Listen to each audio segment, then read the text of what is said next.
प्रकरण 13. लोटाच्या पत्नीची आठवण करा. त्या काळच्या सर्वात समृद्ध शहरांपैकी एका शहराच्या बाहेर भग्नावशेषांमध्ये असलेला एका स्त्रीचा मिठाचा पुतळा सर्व काळातील महिलांना एक विशेष संदेश देतो. परमेश्वराचे हे शब्द, लोटाच्या बायकोची आठवण करा, लूक 17:32, ही आपल्या सर्वांसाठी एक चेतावणी आहे. लोटाच्या बायकोने जेव्हा मागे वळून पाहिले तेव्हा ते एका अशा जीवनशैलीचे शेवटचे कार्य होते ज्याद्वारे तिने तिच्या कुटुंबाचा आधीच नाश केलेला होता आणि तिचा पती लोट सदोममधील अधर्मी लोकांच्या कामातूर वर्तनाने विटलेला होता. तो नीतिमान माणूस त्यांच्यामध्ये राहत होता. तेव्हा त्यांची स्वैराचाराची कृत्ये पाहून व त्याविषयी ऐकून त्याचा नीतिमान जीव दिवसेंदिवस कासावीस होत होता. 2 पेत्र 2 अध्याय 7 आणि 8. पण जसे तिच्या पतीला जाणवायचे तसे त्या स्त्रीला सदोमाविषयी काहीही जाणवत नव्हते आणि हीच त्या कुटुंबाची शोकांतिका होती.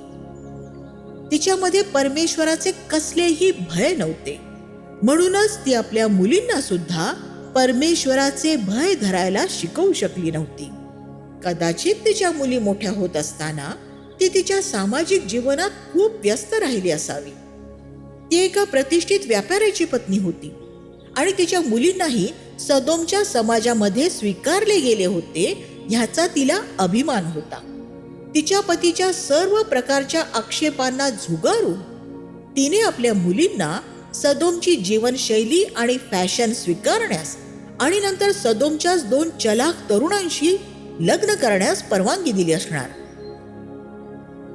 अशा प्रकारे तिने आपल्या मुलींचा नाश केला होता. 4000 वर्षांच्या त्या जुन्या मिठाच्या खांबापासून सर्व मातांना एक इशारा दिला जात आहे. आपल्या मुलांसमवेत वेळ व्यतीत करा, लोटाच्या पत्नीची आठवण करा. लोटाच्या पत्नीचे धन हे तिच्या भौतिक वस्तूंमध्ये होते, म्हणून तिचे मनही तिकडेच लागलेले होते. आपण माता आपल्या घरातल्या इतक्या भौतिक वस्तूंद्वारे कामकाज करीत असतो की मग आपण सहजपणे अन्न, कपडे आणि घरगुती वस्तूंना फारच मौल्यवान समजू लागतो. म्हणून मिठाच्या त्या खांबावरून आपल्याला आणखी एक इशारा मिळतो. ज्या गोष्टी दिसतात त्या क्षणिक आहेत. लोटाच्या पत्नीची आठवण करा. सदोममधील आपल्या जगिक मित्रमंडळीपासून विभक्त होणे कदाचित लोटाच्या पत्नीस फार कठीण जात होते. बऱ्याच बहिणी परमेश्वरासाठी निरुपयोगी असतात, कारण त्यांची चांगली मित्रमंडळी ही त्यांचे जगिक नातेवाईक आणि शेजारी पाजारी असतात आणि त्या त्यांचा बहुतांश वेळ त्यांच्याशी व्यर्थ बोलण्यात घालवतात. अशा बहिणींसाठी देखील हा इशारा आहे. वाईट संगत परमेश्वराच्या बाबतीतली तुमची साक्ष नष्ट करू शकते. लोटाच्या पत्नीची आठवण करा. कदाचित आपल्या भूतकाळातील काही अपयशाचे ओझे आपल्यावर दबाव टाकत असेल, किंवा एखाद्या प्रिय व्यक्तीने दिलेले दुःख किंवा विश्वासघात असू शकतो जो आपण विसरू शकत नाही, किंवा एखादी अशी वेदना किंवा त्रासही असू शकतो जो इतरांना ऐकवून आपल्याला त्यांची सहानुभूती मिळाल्यामुळे आनंद प्राप्त होतो. ते काहीही असो, मागे वळून पाहणे नेहमीच धोकादायक असते, कारण त्यामुळे आपली सर्व आध्यात्मिक प्रगती थांबून आपली घसरण होते मिठाच्या खांबात, जेव्हा की चर्चमध्ये आधारस्तंभ होणे आपल्याला शक्य होते.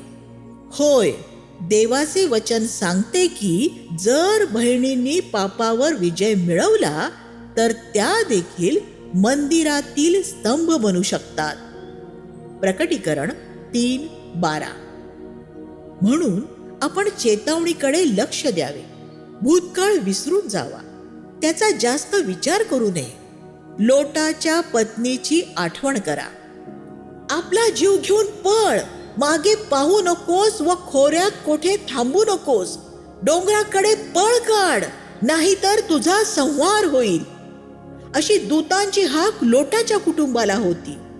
उत्पत्ती 19:17. स्वर्गातून आपल्यालाही आज अशी पाचारणाची हाक आहे. चला तर मग आपण भूतकाळात नव्हे तर परमेश्वरासोबत पर्वत शिखरावर राहू आणि पृथ्वीवरील त्या गोष्टींवरची आपली घट्ट पकड सोडून देऊ ज्या एके दिवशी आपण तशाही मागे सोडून जाणार आहोत. लोटाच्या पत्नीची आठवण करा.